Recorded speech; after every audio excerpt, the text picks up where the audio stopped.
your money. Personal finance workshop on mutual funds on December 7th and 8th. Register now.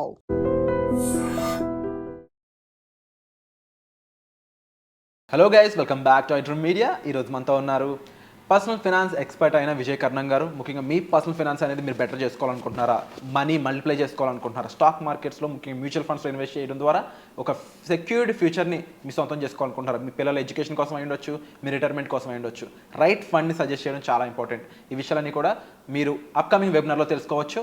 So right now home లోన్కి సంబంధించిన విషయాలు తెలుసుకుందాం. Hi sir. Hello అండి. Sir, right now home loan పరిస్థితి ఎలా ఉంది అంటే, ఒక 50 లక్షలు తీసుకున్నామంటే ఇంకో 50 లక్షలు వాడికి ఇంట్రెస్ట్ కట్టాలి. రిటర్న్లో 30-40 సంవత్సరాలు వాడికి రెంట్ కడుతున్నాం బతకాలి మనం. సో టు బీ ఫ్రాంక్, ఆ ఇల్లు పిల్లల కోసం తప్ప మన కోసం కాదు. కానీ హోమ్ లోన్ని స్ట్రాటజికల్గా స్మార్ట్ వేలో త్వరగా ఫినిష్ చేసుకోవచ్చు అని మీరు ప్రీవియస్ ఎపిసోడ్లో ఒకసారి చెప్తా ఉంటే నాకు దాని గురించి ఒక ఫుల్ ఫ్లెడ్జ్డ్ ఎపిసోడ్ ఉంటే బెటర్ అనిపించింది. సో దీని గురించి చెప్తారా? షూర్ అండి. మీరు ఇంతకుముందు 50 లక్షలు మనం హోమ్ లోన్ తీసుకుంటే మళ్ళీ 50 లక్షలు కడతామని అన్నారు కదా. 50 లక్షలు కాదండి, 3 times పెడతాం. అంటే ఇప్పుడు 50 లక్షలు తీసుకుంటే 1.5 lakhs కడతాం మనం లోన్. జస్ట్ 9% 30 years డ్యూరేషన్లో తీసుకుంటే 50 lakhs లోన్కి 1.5 crore కడతాం మనం.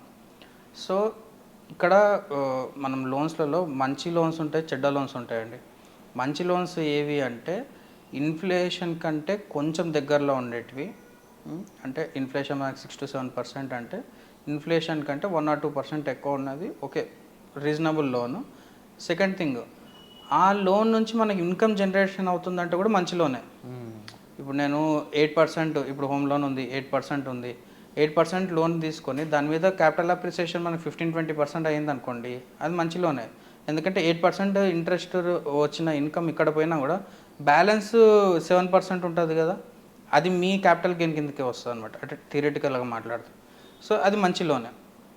చెడ్డ లోన్ ఎప్పుడవుతుంది అంటే మనం తీసుకున్న దానికి రేట్ ఆఫ్ ఇంట్రెస్ట్ చాలా ఎక్కువ ఉంది, దాని నుంచి క్యాపిటల్ అప్రిసియేషన్ లేదు, దాని నుంచి మంత్లీ ఇన్కమ్ లేదు, అంటే మీ క్యాష్ ఫ్లో అనేది స్టక్ అవుతుంది. ఎట్లా అంటే ఒక కంపెనీ కానీ ఒక చిన్న సైజ్ బిజినెస్ కానీ ఇవన్నీ మంచిగా ఎప్పుడు రన్ అవుతాయి అంటే క్యాష్ ఫ్లో కరెక్ట్గా ఉంటేనే కంపెనీస్ బిజినెస్ మంచిగా రన్ అవుతాయి. క్యాష్ ఫ్లో మంచిగా ఉంటే ప్రాఫిట్స్ లేకపోయినా కూడా కంపెనీస్ రన్ అవుతాయి. నెట్ తీసుకుంటే జీరో ఉన్నా కూడా క్యాష్లో ఎవ్రీ 15 days ఎవ్రీ 30 daysకి వాళ్ళు క్రెడిట్లో కానీ డెట్లో కానీ రొటేషన్ చేసినా కూడా వాళ్ళ శాలరీస్ రొటేషన్లలో వెళ్ళిపోతుంది అనమాట. సేమ్ అట్లాగే మన ఫ్యామిలీస్లో కూడా ఎప్పుడైనా సరే నెట్ ప్రాఫిట్ లేకపోయినా సరే ఇన్ఫ్లేషన్కి దగ్గర ఉండి, అంటే ఇన్ఫ్లేషన్ 6%, హోమ్ లోను 8%, 9% అంటే 3% డిఫరెన్స్. అంటే 3% మాత్రమే ఇక్కడ మనకి ఎక్కువ ఇంట్రెస్ట్ ఉంది ఇన్ఫ్లేషన్ కంటే. కానీ క్యాపిటల్ అప్రిసియేషన్ లేదా అంటే క్యాపిటల్ అప్రిసియేషన్ కూడా ఉంది. అంటే home loan is a good loan, మంచి లోన్. కాకపోతే మనం ఓవర్ ద పీరియడ్ డ్యూరేషన్ చూసుకుంటే మనం తీసుకున్న దానికంటే ఎక్కువ కడుతున్నామని చాలామంది ఫీల్ అవుతారు. సో దీనికి మనకి ఒక 2-3 వేస్లో మనము దీన్ని ట్యాకిల్ చేయవచ్చు అండి. ఒక అజంప్షన్ చూస్తే స్లైడ్లో మీరు చూస్తే 50 lakhs ఎవరైనా హోమ్ లోన్ తీసుకున్నారనుకోండి, 30 years డ్యూరేషన్లో 9% రేట్ ఆఫ్ రిటర్న్లో చూసుకుంటే అతని ఈఎంఐ వచ్చేసి 40,000 పడుతుంది. సో 40,000 అతని EMI over the period of next 30 years కట్టాలి. యంగ్స్టర్స్ ఉన్నారనుకోండి, 40,000 ఇప్పుడు కొంచెం ఇబ్బంది కావచ్చు, డౌన్ ద లైన్ 40,000 ఇంపాక్ట్ తగ్గుతుంది. చాలామంది ఏమనుకుంటారంటే 40,000 ఇట్లా పెరుగుతూ పోతుంటుంది అనుకుంటారు, కానీ 40,000 పెరగదండి. 40,000 అట్లానే ఉంటుంది. మీ లైఫ్ స్టైల్ పెరుగుతుంది, ఇన్ఫ్లేషన్ పెరుగుతుంది, 40,000 వాల్యూ కూడా తగ్గుతుంది. సో ఈ లాజిక్ అందరు మిస్ అవుతారు. ఎందుకంటే అక్కడ ఇన్ఫ్లేషన్ మీకు 6% ఇన్ఫ్లేషన్ కూడా పెరుగుతుంటుంది. అంటే మీకు నెట్ చూసుకుంటే ఒక 3% మాత్రమే మీకు ఎఫెక్ట్ పడుతున్నట్టు. అయినా కూడా దాన్ని మనం చేంజ్ చేసుకోవచ్చు. ఎట్లా చేంజ్ చేసుకోవచ్చు అంటే, ఫస్ట్ ఆప్షన్ మనం 10% ఆఫ్ ద ఈఎంఐ ఏదైతే మనకి ఈఎంఐ కడుతున్నాం, ఇప్పుడు ఈ ఎగ్జాంపుల్లో 40,000 EMI per month, 10,000 of the EMI 4,000 rupees. 4,000 rupees equity mutual ఫండ్స్లో ఎస్ఐపి చేసుకోవడం will be the best option. ఎట్లా అంటే ఇంకా డీటెయిల్గా చెప్పాలి అంటే ఈ స్లైడ్లో సెకండ్ స్లైడ్లో మీరు చూడండి, 4,000 rupees 30 years డ్యూరేషన్లో 12% rate of return మనం క్యాలిక్యులేట్ చేసుకుంటే మీరు ఇన్వెస్ట్ చేసేది జస్ట్ 14 lakhs మాత్రమే 13 years డ్యూరేషన్లో. కానీ దానిలో రిటర్న్స్ ఎక్స్పెక్ట్ చేయగలుగుతారా? 1.27 CR వస్తుంది వాళ్ళకి.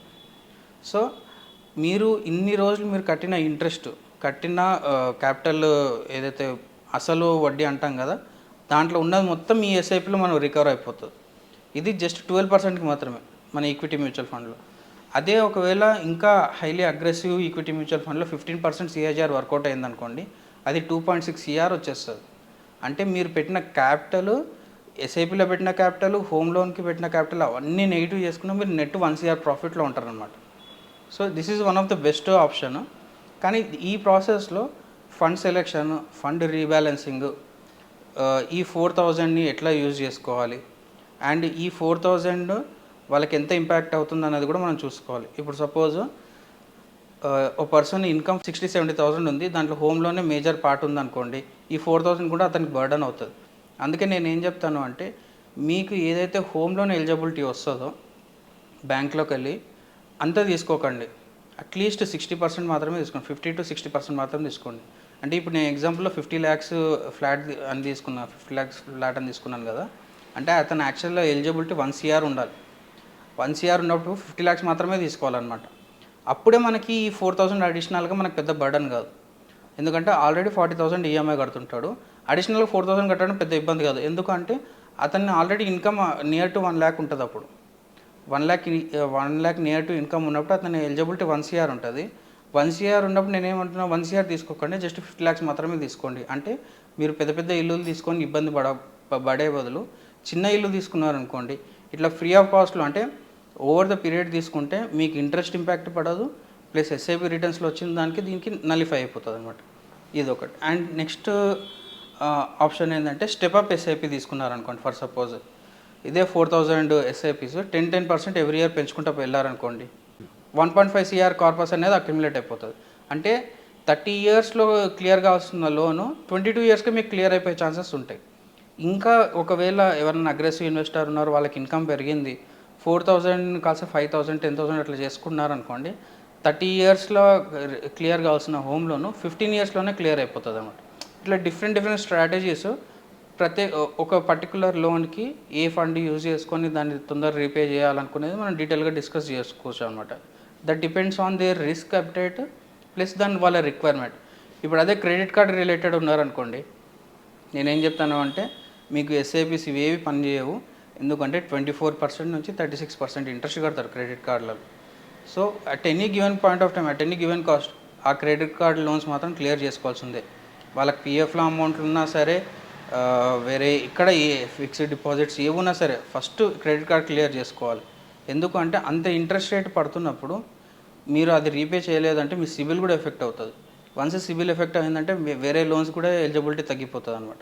సో దాన్ని అంత డ్యామేజ్ చేసుకున్న బదులు ఫస్ట్ డ్యామేజ్ కంట్రోల్ చేసుకోవాలి. ఎక్కువ పర్సంటేజ్ ఉన్న లోన్స్ ఏమైనా ఫస్ట్ క్లియర్ చేసుకోవాలి.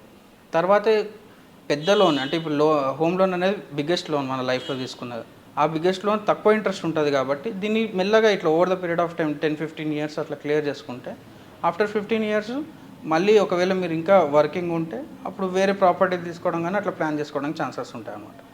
So wonderful information sir. And I think ఈ క్యాలిక్యులేషన్స్ అనేవి తెలుస్తుంటే బహుశా వాళ్ళు తప్పులు చేయరేమో. But at the same time ఇలాంటి ఎన్నో సలహాలు సూచనల కోసమే ఒక వర్క్షాప్ అనేది కండక్ట్ చేయడం జరుగుతుంది. ఆ వర్క్షాప్లో మీరు పార్టిసిపేట్ చేయాలనుకున్నట్లయితే వెంటనే డిస్ప్లే అవుతున్న నెంబర్స్ కాల్ చేసి ఇమీడియట్గా వర్క్షాప్కి మీరు రిజిస్టర్ చేసుకోవచ్చు. Thank you so much.